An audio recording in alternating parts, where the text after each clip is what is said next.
आज का टॉपिक है गुणनखंड विधि द्वारा द्विघात समीकरण के मूल ज्ञात करना। ठीक है, गुणनखंड विधि गुणनखंड विधि द्वारा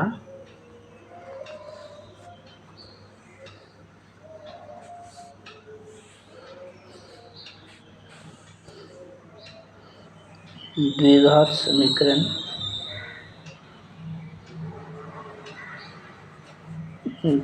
समीकरण का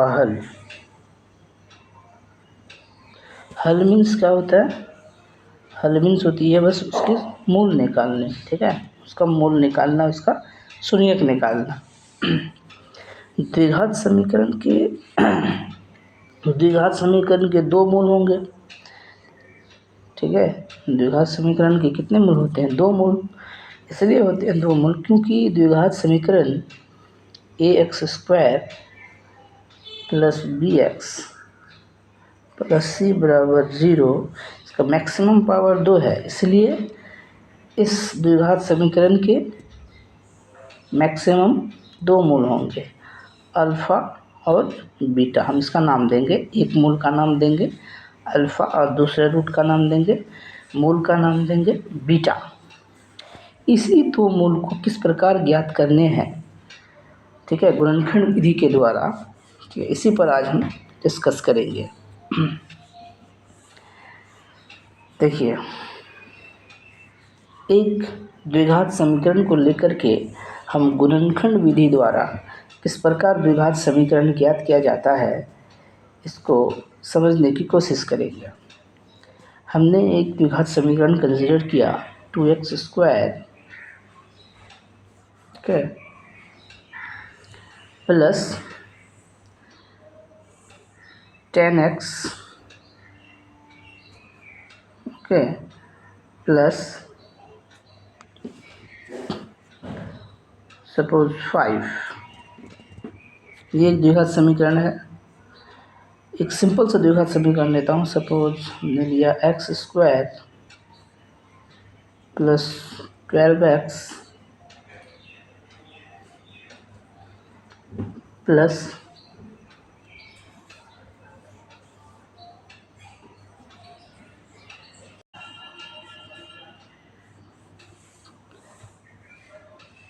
2x² plus 6x plus 4 equals to 0। ठीक है, इसको हमने कंसिडर किया। ओके, तो गुणनखंड विधि द्वारा जब भी हम मूल ज्ञात करते हैं, सबसे फर्स्ट स्टेप, पहला चरण, कि इस टर्म को यानी फर्स्ट टर्म को और लास्ट टर्म यानी सी वाला टर्म, ठीक है, इस दोनों को मल्टीप्लाई करते हैं। क्या करते हैं? Multiply. So 2x² into 4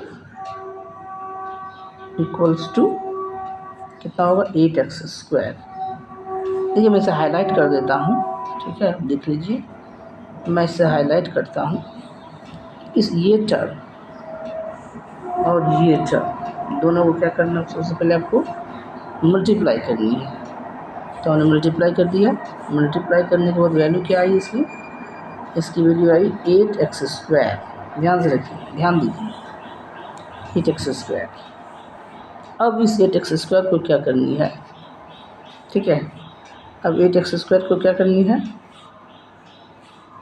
8x² को, ठीक है, 8x² को आपको दो पार्ट में डिवाइड करनी है। ठीक है, 8x² को दो पार्ट में हम क्या करनी है? डिवाइड करनी है। इस प्रकार से डिवाइड करनी है ताकि ये मिडिल टर्म, ये देख रहे हैं मिडिल टर्म, ये मिडिल टर्म प्राप्त हो जाए। ठीक है, सबसे पहले इस दोनों टर्म को हमने मल्टीप्लाई कर लिया 8x²। अब इस 8x² को हमें दो पार्ट में डिवाइड करनी है। ठीक है, इस तरह से डिवाइड करनी है।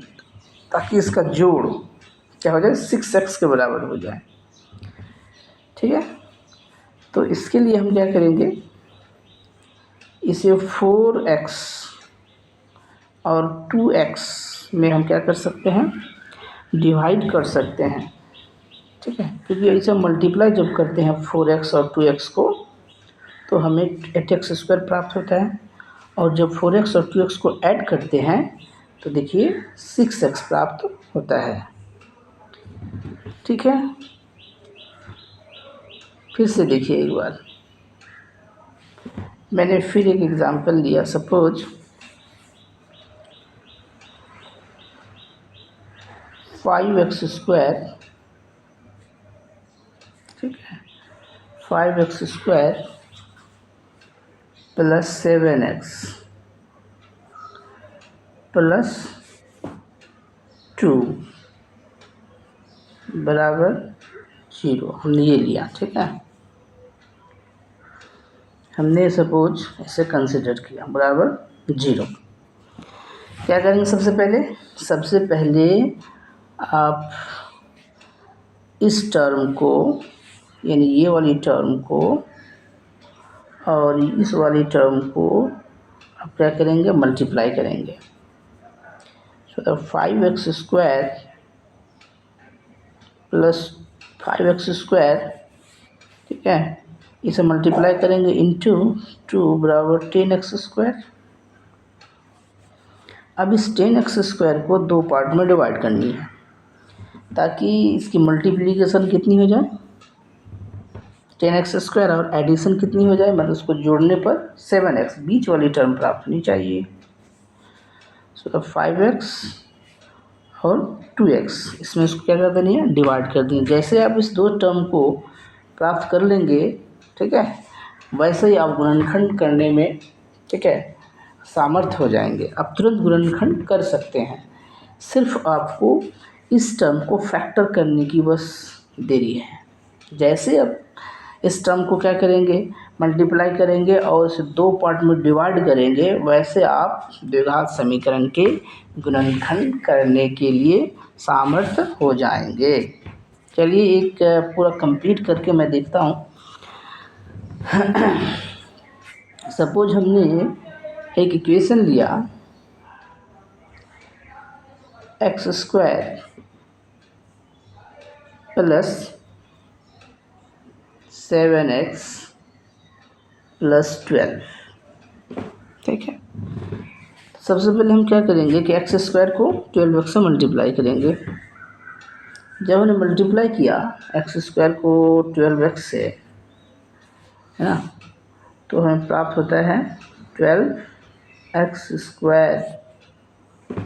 अब हमने इस 12x² को क्या किया, दो पार्ट में डिवाइड करने की कोशिश करी। कैसे किया, तो वो हम फैक्टर करके भी कर सकते हैं। ठीक है, कि अब 12x का फैक्टर कर दीजिए, तो 4 और 3 12 का फैक्टर है। तो हमने जब 4 और 3 को कंसिडर किया तो हमने देखा कि 4x और 3x, इस दोनों की मल्टीप्लिकेशन वो 12x² के बराबर है। और जब हमने ऐड किया 4x प्लस 3x तो हमें 7x प्राप्त हो जाता है। इसलिए हमने क्या किया, 12x² को 4x और 3x में डिवाइड कर दिया। दिस इम्प्लाई, आप ऐसे भी लिखेंगे, this imply x² plus 4x plus 3x, यानी मिड टर्म को हमने तोड़ करके क्या लिख दिया, 4x plus 3x plus 12 equals to 0, ये लिख दिया। दिस इम्प्लाई, अब क्या करेंगे, देखिए क्या इसमें से कुछ कॉमन है। अब इस दोनों टर्म से कुछ कॉमन होगी और इस दोनों टर्म से भी कुछ कॉमन होगी। आप उस कॉमन टर्म को निकालने की कोशिश करेंगे। अच्छा बताइए, इसमें x² है ना, इसमें कॉमन टर्म क्या है, ये बोलिए। इसमें कॉमन टर्म, इसमें 2x है और इसमें 1x है, 4 इसमें है, 4 इसमें नहीं है, तो x कॉमन आप निकाल सकते हैं। तो हमने क्या किया, x को कॉमन ले लिया। जब मैं x को कॉमन लूँगा तो बताइए यहाँ क्या बचेंगे, अंदर x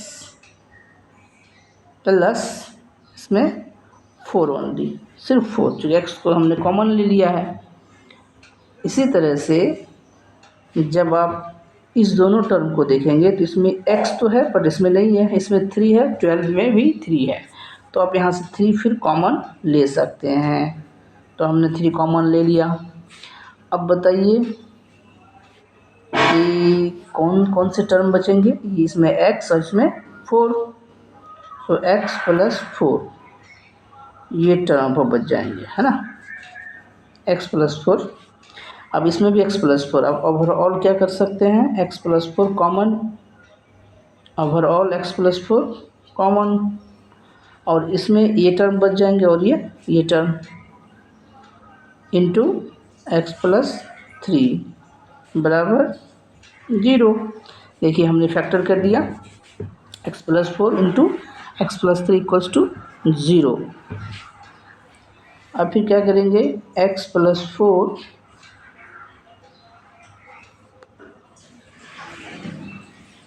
इंटू x + 3 = 0। अब हमें चूँकि मूल निकालनी है, हमें चूँकि इसके रूट्स निकालने हैं, हमें इसके शून्यक निकालने हैं, इसलिए आप क्या करेंगे, अब इस दोनों गुणनखंड का गुणनफल 0 के बराबर है। तो इसका क्या मतलब हुआ, ज़रा समझिएगा। मैं आपसे अगर पूछूं कि बताइए कि x गुने y, सपोज मैं समझा रहा हूँ जस्ट, बराबर 0 है, तो अब क्या कहेंगे, x गुना y बराबर 0 है, तो यहाँ x और y ये गुणनखंड है बराबर 0, या तो x का मान 0 है या तो y का मान 0 है। क्योंकि इस दोनों में से किसी एक का मान अगर 0 हो जाता है तो टोटल वैल्यू क्या हो जाएगी, 0। तो इस तरह से हम कह सकते हैं कि x + 4 इंटू x + 3 बराबर 0। तो इट मीन्स या तो x + 4 का मान 0 के बराबर है, या तो x + 3 का मान 0 के बराबर है। जब ये 0 के बराबर है x + 4, तो x का मान कितनी होगी, -4, और जब x + 3 0 के बराबर है तो x की वैल्यू कितनी होगी, -3। देखिए इस तरह से गुणनखंड विधि के द्वारा हमने द्विघात समीकरण का दो मूल को प्राप्त कर लिया है। वो दो मूल क्या है, x बराबर -4, -3, and this is my answer. ये हो जाएगी आंसर, राइट। इस तरह से आप क्या कर सकते हैं, द्विघात समीकरण के मूल ज्ञात कर सकते हैं। चलिए और एक एग्जांपल मैं लेता हूँ। सपोज आपके पास एक द्विघात समीकरण है, ठीक है, द्विघात समीकरण है 3x² प्लस 3x²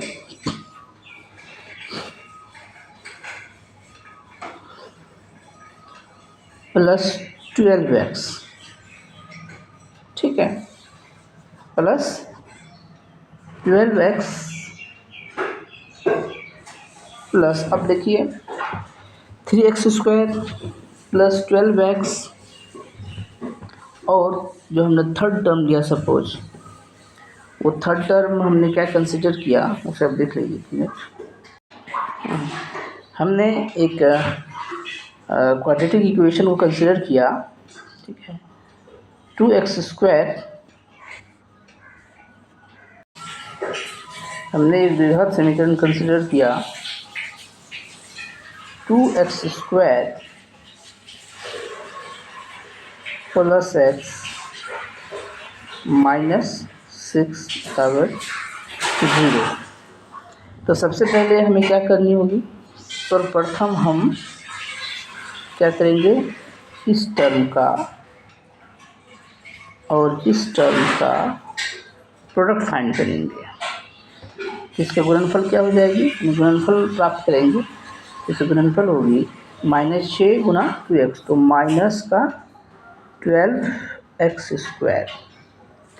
अब इस -12x² को मैं 2 पार्ट में डिवाइड करूँगा सच दैट, ताकि मुझे ये वाली टर्म, कौन सी टर्म, मुझे ये टर्म प्राप्त हो जाए, ये टर्म है ना, मुझे ये टर्म प्राप्त हो जाए, ये टर्म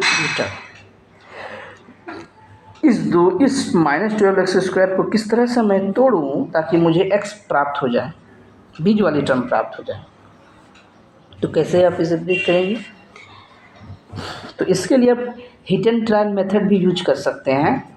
ठीक है, हिट एंड ट्रायल मेथड क्या है उसको भी मैं रफ करके मैं समझा देता हूँ कि आप इसके लिए हिट एंड ट्रायल मेथड क्या कर सकते हैं, यूज कर सकते हैं। देखिए -12x को आप क्या क्या लिख सकते हैं, -12x को क्या क्या लिख सकते हैं आप, बोलिए क्या क्या लिख सकते हैं? आप लिख सकते हैं -4 गुना 3, है ना।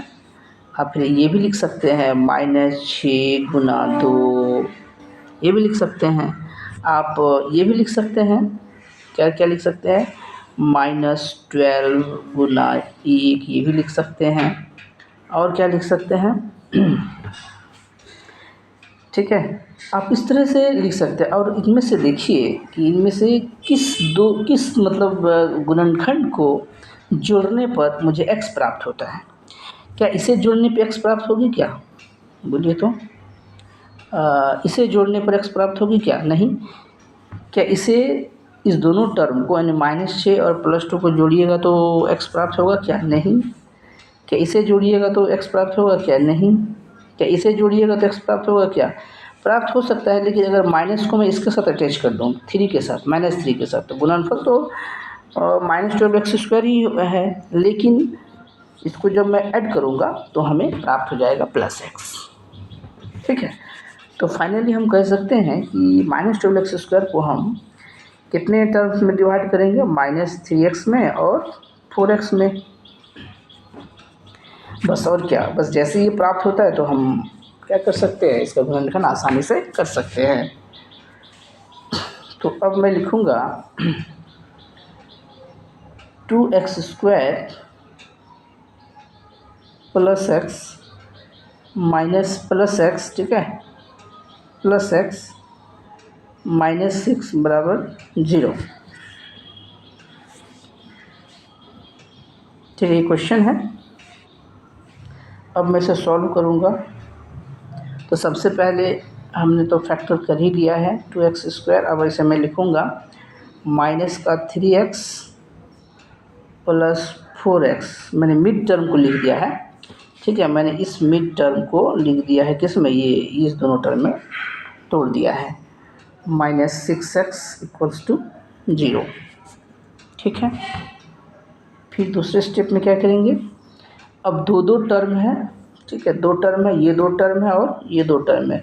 दोनों टर्म में से कुछ ना कुछ हमें क्या लेनी है, कॉमन लेनी है। तो बताइए, तो इस टर्म में कौन से नंबर्स कॉमन हैं, 2x² और 3x में x कॉमन है, तो x को मैं कॉमन ले लूँगा।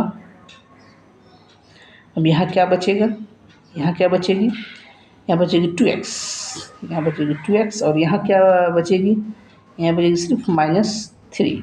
अब मैं फिर यहाँ पर कॉमन लूँगा इस 2 टर्म से, तो इसमें भी 2 और इसमें भी 2 तो कॉमन आसानी से आ सकता है। मैं 2 कॉमन ले लिया। अब यहाँ बचेगी 2x और फिर ये -3 = 0। अब समझिए, इसमें 2x -3 और इसमें भी 2x -3, ओवरऑल मैं 2x -3 कॉमन ले लूँगा फिर। सो 2x -3 इंटू x + 2 = 0। अब यहाँ देखिए 2 फैक्टर की मल्टीप्लिकेशन 0 के बराबर है। इट मीन्स या तो ये टर्म 0 के बराबर है या तो ये टर्म 0 के बराबर है। तो 1/1 हम दोनों को 0 के बराबर करेंगे और इसके मूल को निकालेंगे।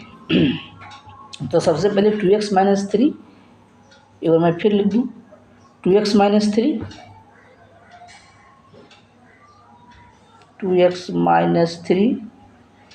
Into x + 2 = 0। ठीक है। तो या तो एक बार या तो दिस इम्प्लाई 2x माइनस 3, या तो एक बार ये 0 के बराबर है, या तो x प्लस 2 बराबर 0 है। जब ये 0 के बराबर है तो x की वैल्यू क्या होगी, तो 2x माइनस 3 को मैं LHS से RHS में लेके जाऊंगा तो ये माइनस प्लस में चेंज हो जाएगी, तो इसे लिखूंगा +3, और फिर मैं x बराबर लिख सकता हूँ 3/2, और जब x + 2 बराबर 0 है तो दिस इम्प्लाई x = -2। इस प्रकार हमारे पास इस द्विघात समीकरण के दो रूट्स 3/2 और -2 प्राप्त हो जाता है, जो हमारा आंसर भी है, राइट। इस तरह से हम क्या कर सकते हैं, द्विघात समीकरण के मूल को गुणनखंड विधि द्वारा प्राप्त कर सकते हैं। चलिए अब कुछ क्वेश्चंस को देखते हैं एक्सरसाइज के। एक्सरसाइज के क्वेश्चंस को सॉल्व करते हैं। देखिए पहला प्रश्न है, गुणनखंड विधि द्वारा निम्न द्विघात समीकरण के मूल ज्ञात कीजिए। ठीक है, समझिए पहले क्वेश्चन को क्या कह रहा है। ये फर्स्ट क्वेश्चन, गुणनखंड विधि द्वारा द्विघात समीकरण के मूल ज्ञात कीजिए। पहला क्वेश्चन देखिए ये है, x² - 3x - 10 बराबर 0। पहला क्वेश्चन क्या है, x² - 3x - 10 बराबर 0।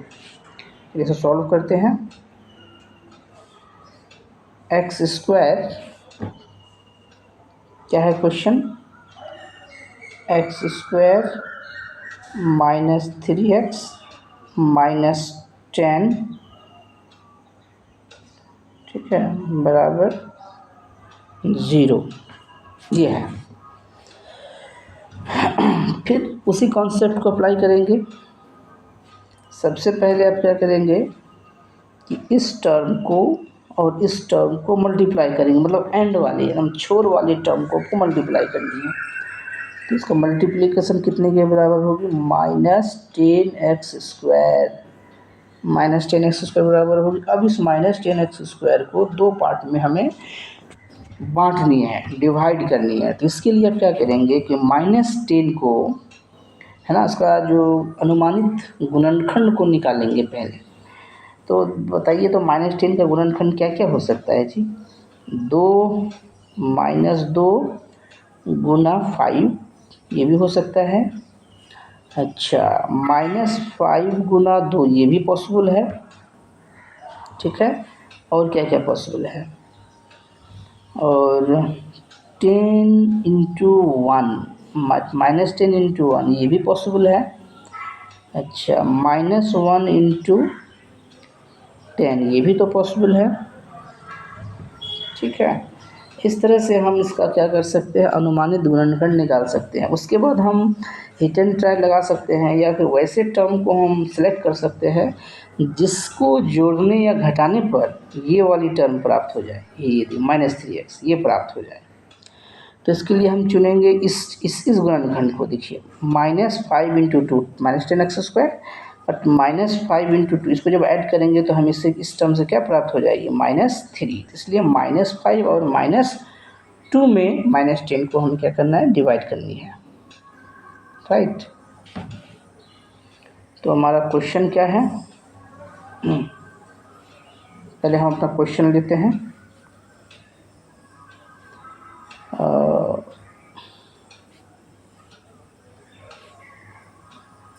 x² - 3x, है ना, -10 बराबर 0। अब स्टार्ट करेंगे इसका सॉल्यूशन करना। तो पहले हम लिखेंगे x², फिर इसे लिखेंगे -5x, +2 -10 बराबर 0। हमने इस -3x को 2 पार्ट में डिवाइड कर दिया है, इस 2 पार्ट में, ठीक है। और फिर से सॉल्व करेंगे। इस 2 टर्म से कुछ कॉमन लेंगे, इस 2 टर्म से कुछ कॉमन लेंगे, ठीक है। तो पहले इस 2 टर्म से जब मैं कॉमन लेता हूँ तो इसमें 5 नहीं है, इसमें 5 है, इसमें x है, इसमें x है, तो मैं x कॉमन ले सकता हूँ। कॉमन ले लिया तो ये x और यहाँ क्या बचेंगे -5। अब यहाँ देखिए, यहाँ पर क्या कॉमन ले सकते हैं, इसमें 2 कॉमन ले सकते हैं। 2 हमने कॉमन लिया तो x -5 यहाँ भी बचेंगे बराबर 0। अब देखिए ओवरऑल x -5 कॉमन लेनी है, तो x -5 हमने ओवरऑल कॉमन ले लिया। अब क्या बचेंगे x + 2 बराबर 0। अब क्या होगा, या तो x -5 0 के बराबर है या x + 2 बराबर 0 है। इधर x -5 = 0 और x + 2 = 0। जब ये 0 के बराबर है तो x = 5 और जब ये 0 के बराबर है x = -2। इस तरह से हमारा इस द्विघात समीकरण का मूल है 5 और -2। This is my answer, right.